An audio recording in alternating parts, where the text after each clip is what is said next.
Welcome back to the podcast. Thank you very much to our dedicated listeners. I think we're here for one of the monthly episodes. We're here today, actually. For those of you who are sound aficionados, we're actually here in an office today. We're in the office of Crowe U.K. for the first time. Normally, there's a sound and studio recording involved, so apologies if it's not as pristine as normal. But we're recording, and hopefully it'll all come through loud and clear. So. Firstly, I'm really, really pleased today to have a special guest with me. The guest today is Jane MacKay, who's a partner at Crowe U.K. Jane, tell us a little bit about yourself. Oh, hi, Russell. Thank you very much for having me on.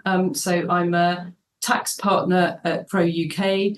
I'm a corporate tax partner by background. I suppose the important factor in that is I am a normal client-facing partner in a firm. So I'm probably a bit different from some of the guests that you've had on Just a bit so far. I was head of tax for the firm until October 2023. Nice. And I have been left in charge by the new head of tax of the tax technology workstream. Nice. A busy one, I imagine. Yes, it is. I'd like to say, I think I noticed your first podcast, you gave recognition to your first podcast guest. Yeah. I think I'm going to be your first female podcast guest. Is that right? I think it might be. She's probably a bit of a miss on my part. But that's good, because I was going to say, can I claim that? Yes, so you absolutely when you can. get to your 200 podcast, you'll remember that I was your first female. Yes, when we've got our rankings up on the wall of first this and first that, that's a great idea. Nice. So, and in terms of your career, a 30-year career in tax, was that planned? Did it sort of just happen, or how's that come about?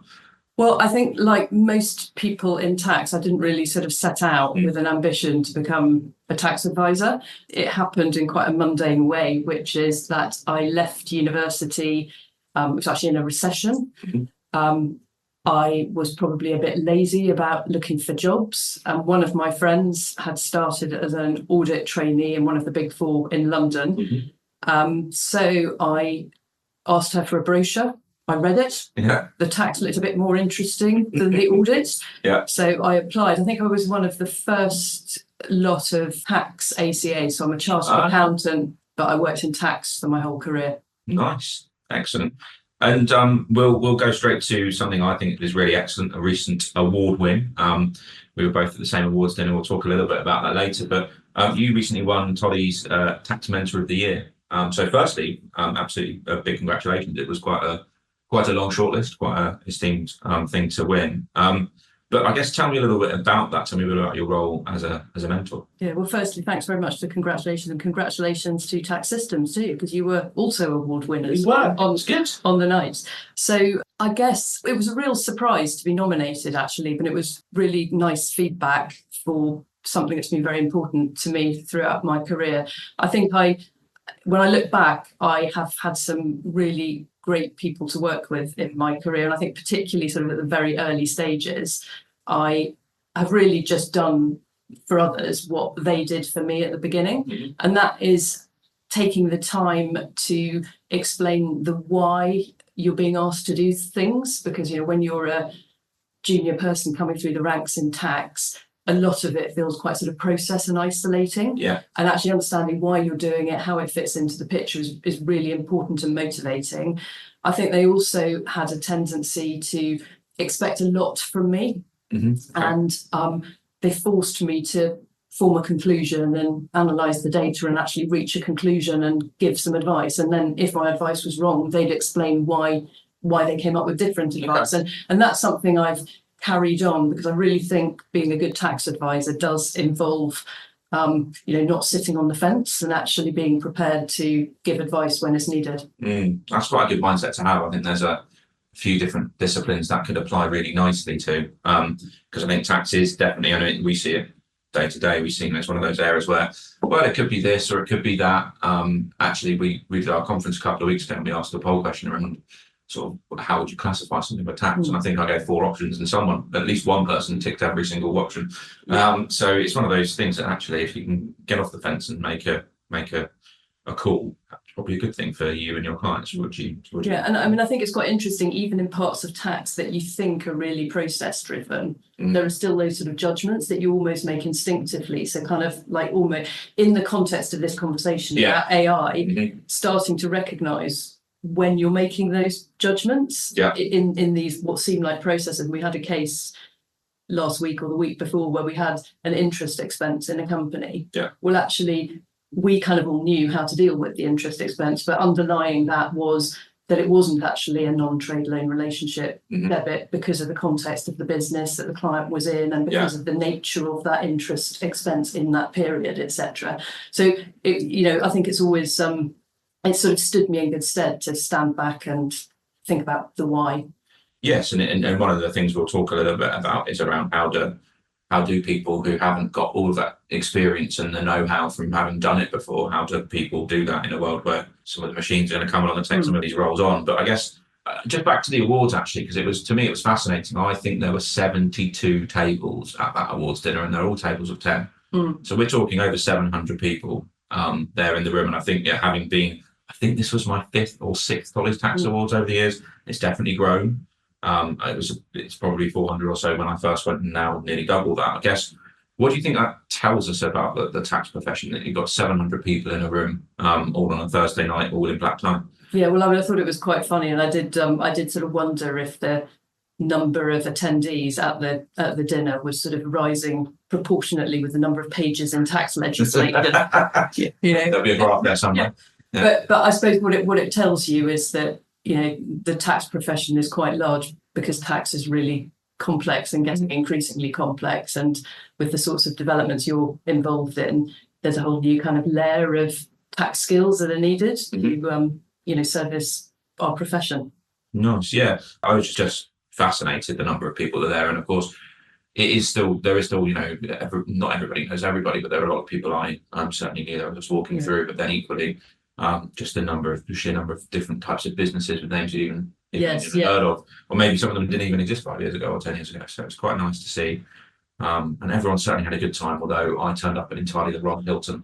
Oh, did you? They moved it this year. Yes, It's been in the other Hilton, so I turned up, I was just there and I was like, this isn't the right place. Did you arrive late to the dinner? No, I got there because I got there dead on at the start time, but at the wrong Hilton. So then I had to go across town in a taxi. Fortunately, it was only about a 10-minute drive. So yeah, good. Well, it was good to see you there in time for the award. Yes, we got there. We got there in the end. So I guess moving on to the lovely, glorious topic of tech and AI to a degree. We first spoke earlier this year because you were arranging a series of sort of webinars and other things around different sort of technology topics, and we've obviously, so Crowe have been a customer of Tax Systems for a long time on the Alpha Tax front, and we've been doing lots of work with your corporate tax team looking at different technologies, and AlphaMap, one of our new tech kind of offerings in that space. So I did a talk on that for you guys probably back in, I think, January time. Yeah, and I guess so, and that was in the world of Gen AI, that's 5-6 months ago, that's 8 years. I guess, what have you seen with your kind of technology lens on? What are you seeing in your kind of take up of AI within Crowe? Broad question, but yeah. Well, I suppose we're probably seeing similar things to what you'd expect in other firms. So we're using AI to do things that save time, some repetitive tasks, I guess. Summarizing information, predicting documents that we might need, or the kind of the usual helpful things. We're starting to kind of use tools more to analyze data. Okay. As well as AlphaMap, which we're really looking forward to. I think we're piloting it either at the moment or quite soon, but that's really exciting. We're using a sort of similar AI bot in our private client practice to populate tax returns from kind of email or freeform information. So that sort of thing is going on.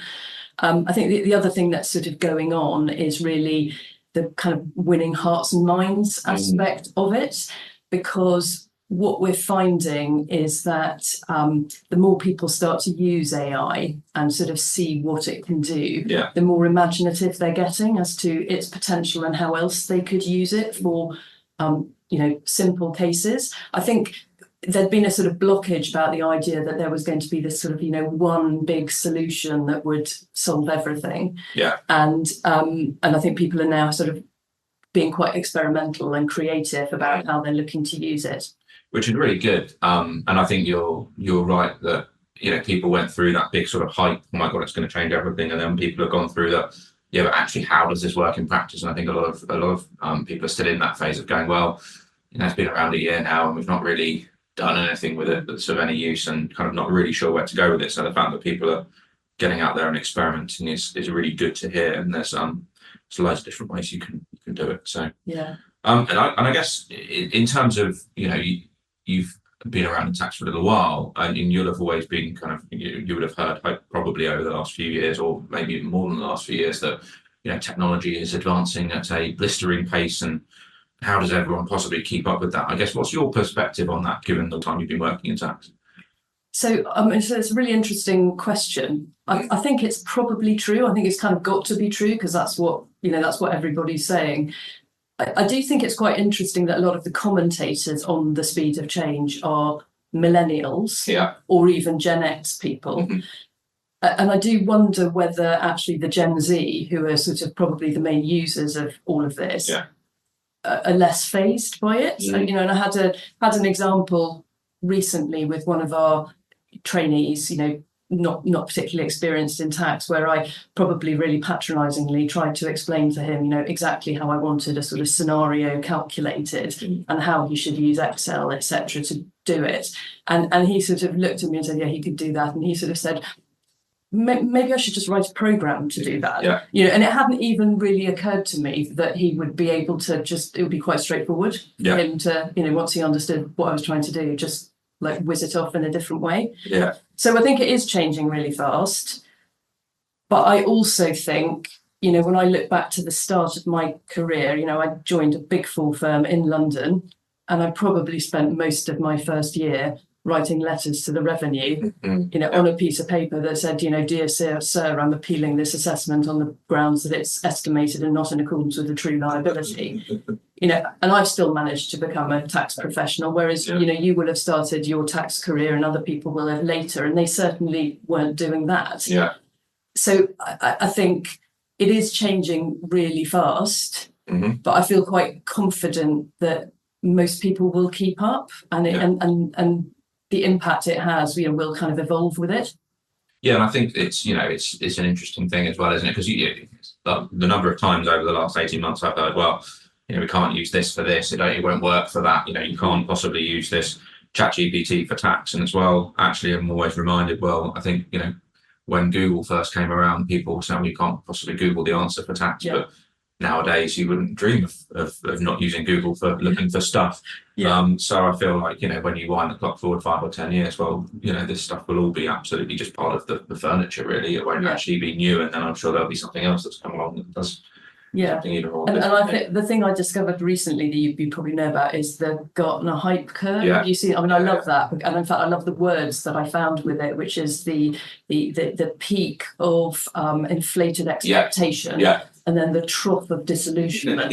And so I've kind of been weaving that into my presentations, trying to exhort the tax practice to avoid the trough of disillusionment. Trying to talk people out of being disillusioned. Because I think the main thing is, you've got to experiment. It's interesting comparing, I suppose, the world of a client-facing person with some of the other speakers you've had on, because it isn't really our job to experiment. Our job is to get the client work done.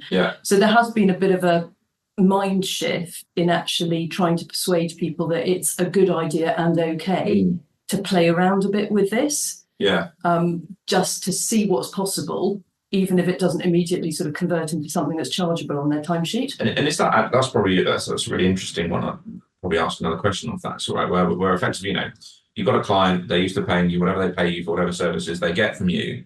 And I suppose, are you seeing the expectation of the clients change, as in they're expecting to get things delivered differently, faster, cheaper, better, or actually they're fine, they want to get the service, but actually it's you within your business that has to change and experiment? It'd be interesting to get your take on that. So I think there are sort of two elements that we're kind of, I guess they've got a synergy, but we're probably approaching them as separate things. There is the drive to do things more efficiently so that we can give value for money to our clients, and also give interesting work to the professionals that want to come and train with us.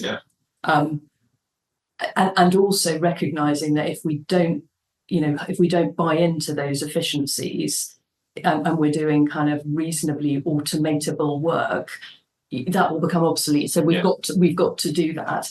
I think from our clients' perspective, they're a whole kind of spectrum, but I think our clients are no different from, me as a client or you as a client, which is you sort of want an easy user interface with your service provider. Yeah. So they kind of want it to be easy for them to sign things, easy for them to see things. Yeah. So there are sort of two components. In terms of, I guess, we haven't really got into the addressing what's the impact of all of this on price. But what we're envisaging is the makeup of the price will just be slightly different. There'll be an element that is to do with the technology and the automation bit, and there'll be an element that's the human bit, but they'll still have a price. Yeah, I suppose you've got the kind of analogy that I often use is the kind of the rising tide brings up all the boats, right? Everything that you do today, actually in 5 years' time, that will just be kind of commonplace. And clearly clients who wanted tax advice 50 years ago would have wanted some very basic tax advice because they didn't know anything. Right now, that would be stuff they would not dream about paying someone for. They now are paying you for the much more valuable insights and the tricky stuff and the judgment stuff and the context stuff. So I think it continues to push that boundary forward. It's just going to be very interesting to see how far the technology can go over a period of time. And I'm certainly still in the camp that we're not just going to all sit around and just press buttons and that's it. And it will just magically have a bot in the middle that's going to somehow know everything and be able to answer everything. I think we are a long, long way away from that. Yeah, I mean, I suppose if reflecting back on my phone, the award was a kind of good opportunity to sort of reflect back. And I've been doing tax for 30 years, and literally every case I pick up, I learn something new. So the only thing I've really learned about tax is that you just cannot know it all. Yeah. And some of what you're learning is not actually about rules that you didn't know existed, but it's about kind of the judgment about how different rules interact, how case law applies to those rules, how something's changed, that so it's just really hard. Well, I just might not be imaginative at the moment, but it's really hard for me to see that in any near term that there would be AI that could keep up with all those changes that allow you to make these judgments. And even if it did, there's all those unwritten rules and there's all the other stuff that comes into this that's not. Because I remember reading, it was a few months ago, I was reading that somebody actually in the US took all of the entire Sarbanes-Oxley Act and all of the associated things that would sit around it, and they actually threw it all into a big large language model, and then in fact came up with a list of all the contradictions where you had two different things where something said something. Now that to me is quite sort of academically interesting, but doesn't really tell us anything other than there's just too much stuff there. Yeah. And I imagine in tax you'd probably find the same sort of thing, but actually it's not necessarily, as you say, it's not just purely about the words that exist within rule books, because that stuff can be dealt with very well with by AI. It's everything that sits around it, that sits inside people's heads and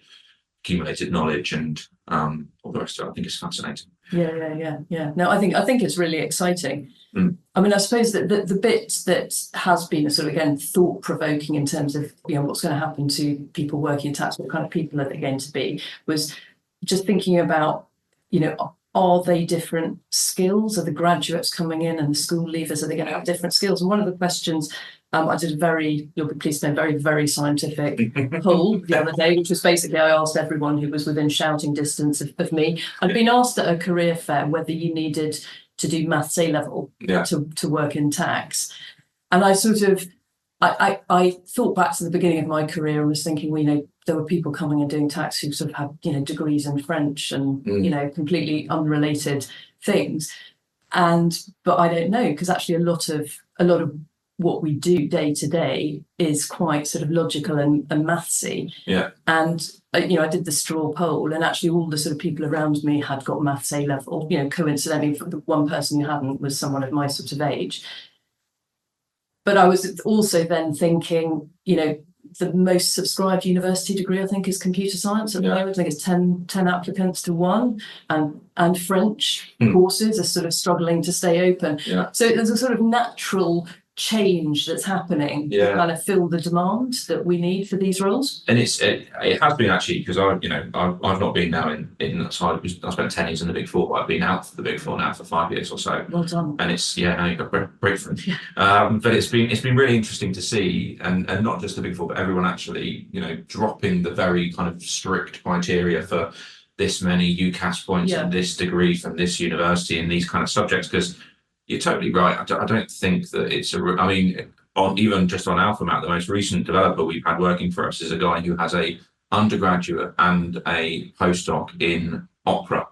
Oh, well, interestingly, on the CIOT talk that I listened to last night, they talked about STEAM. Yeah. Right. Which I was the first time I've heard about it, where the A is arts because of the creativity. Yeah, exactly. This guy has done 5 years of academic opera and yet is an incredibly talented developer.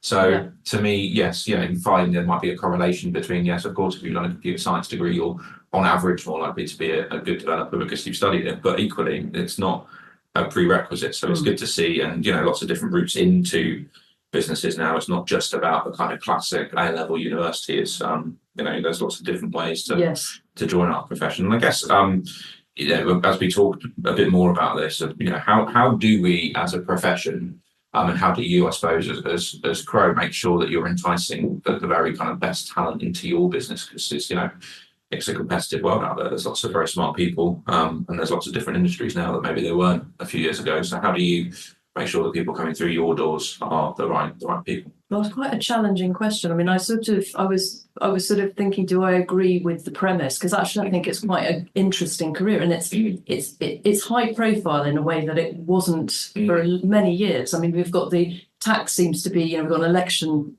going on, and tax seems to be the big headline every day. It's the main subject of the leaders' debate.